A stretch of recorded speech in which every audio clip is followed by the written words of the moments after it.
J'en ai rapidement parlé hier, je dirais même à peine mentionné, mais le conclave sur les retraites a donc échoué, pour ce qui est de l'âge de départ à la retraite en tout cas, ce qui nous a valu des réactions plus ou moins pitoyables à travers le spectre politique. Mais la réaction qui m'intéressait le plus, et celle sur laquelle je voulais m'étendre un peu plus, c'était celle de notre très cher Premier ministre, Monsieur Bayrou, qui, pour sa défense, était un des premiers, il y a un petit moment, à dire que notre système n'était pas bon. On l'écoute, ce brave Monsieur Blaireau. Si, franchement, si des jeunes garçons et des jeunes filles, ceux qui sont dans les générations les plus récentes, s'ils étaient conscients de la situation qui leur a été faite, ils manifesteraient dans la rue contre une organisation du système qui fait peser sur leurs épaules, qu'ils travaillent déjà ou qu'ils travailleront plus tard, qui fait peser sur leurs épaules le financement des retraites d'aujourd'hui. Normalement, si vous me suivez, vous ne découvrez pas que le système de retraite est absolument calamiteux. À peu près le tiers de mon salaire part dans les retraites, juste sur les cotisations, ce qui est à mon avis un peu trop. Enfin, un peu trop puisque ce n'est pas capitalisé. Et le petit pompon, c'est que ceux qui payent pas forcément beaucoup de cotisations ou de charges patronales participent aussi énormément aux retraites, parce qu'on s'endette pour payer ses retraites. Donc quand vous payez de la TVA, en fait, vous payez aussi une partie pour les retraites. Il y a d'ailleurs une partie d'impôt dans le financement. Donc que vous travaillez ou non, c'est pour ça qu'il dit ça je pense, vous vous faites piller pour payer des pensions de retraite. Quelle famille peut accepter ça? Et tout ça se passe sans qu'on dise rien dans l'hypocrisie la plus complète, parce que c'est de l'hypocrisie. Vous croyez qu'il y a un des responsables qui ignore que c'est par le déficit et la dette qu'on finance tout ça? Je ne vous avais pas menti pour la dette, mais le problème, monsieur Bayrou, c'est que les mesures que vous proposez, soit maintenir l'âge de la retraite à 64 ans, ou le retarder encore, ça ne fait que retarder l'échéance. Tant qu'il n'y aura pas une partie beaucoup plus importante, parce qu'on a environ 2% de nos retraites qui sont capitalisées, par des PER notamment, tant qu'il n'y aura pas de partie importante capitalisée, le problème restera le même. Ou alors on travaille jusqu'à 75 ans. Ça n'a aucun sens d'avoir un système quasi intégralement basé sur la répartition. On est dans une spirale infernale d'appauvrissement, donc de manque d'accès à la propriété immobilière, ce qui est un gros facteur en natalité. Il y a évidemment des facteurs extérieurs à ça, mais ne pas pouvoir être propriétaire d'une maison ou d'un appartement fait qu'il y a moins de natalité, ce qui fait que le rendement des retraites réparties est moins bon, ce qui fait que soit on doit travailler plus longtemps, soit il faut augmenter les cotisations, parce que évidemment on va pas baisser les pensions, hein, surtout pas celles de Monsieur Bayrou, soit on s'endette, mais tout ça, ça nous mène à on s'appauvrit encore plus. Et la boucle continue.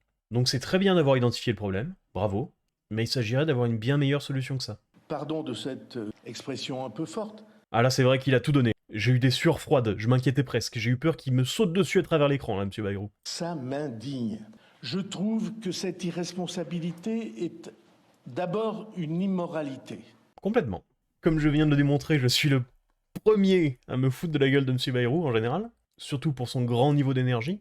Mais oui, endetter les générations futures pour donner l'impression que le système de retraite par répartition fonctionne, c'est quand même moralement assez immonde. Si je voulais être encore plus cynique, je dirais que foutre ses petits-enfants dans la merde pour vivre comme un roi sur leur dos, faut quand même être une belle merde. Alors je reconnais que c'est pas pratique de poser cette question, de même que la question du financement public. C'est pas pratique. Je préférerais de beaucoup qu'on ait des sous et que on ait à s'intéresser à la question de savoir comment on les dépense.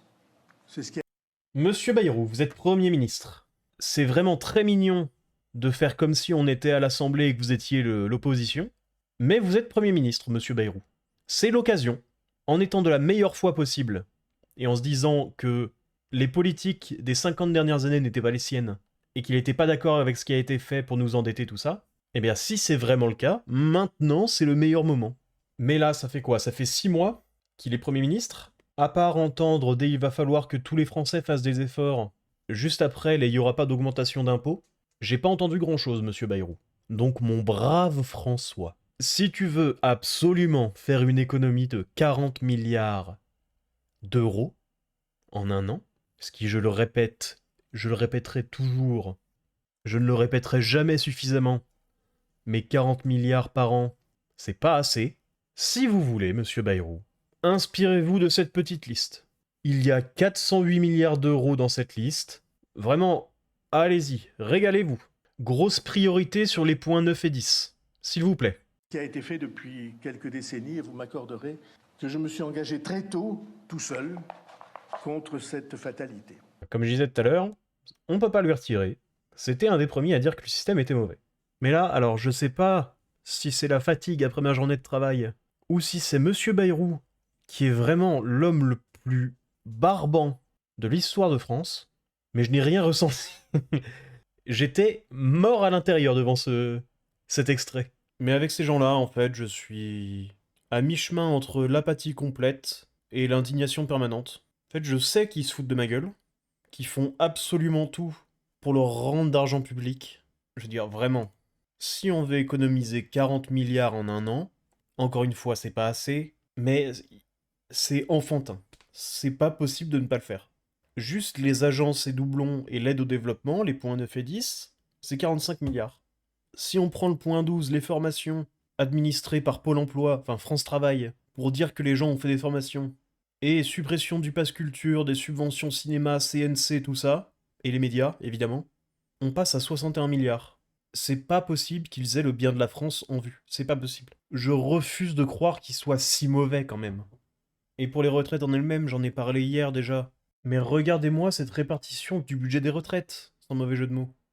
Les cotisations ahurissantes qu'on paye, c'est que 2 tiers du budget. Il y a évidemment la CSG dans les impôts, mais il y a de la TVA, il y a d'autres impôts qui sont envoyés là-dedans, il y a des subventions, évidemment, on sait jamais, et il y a de la dette. Ce système est mort.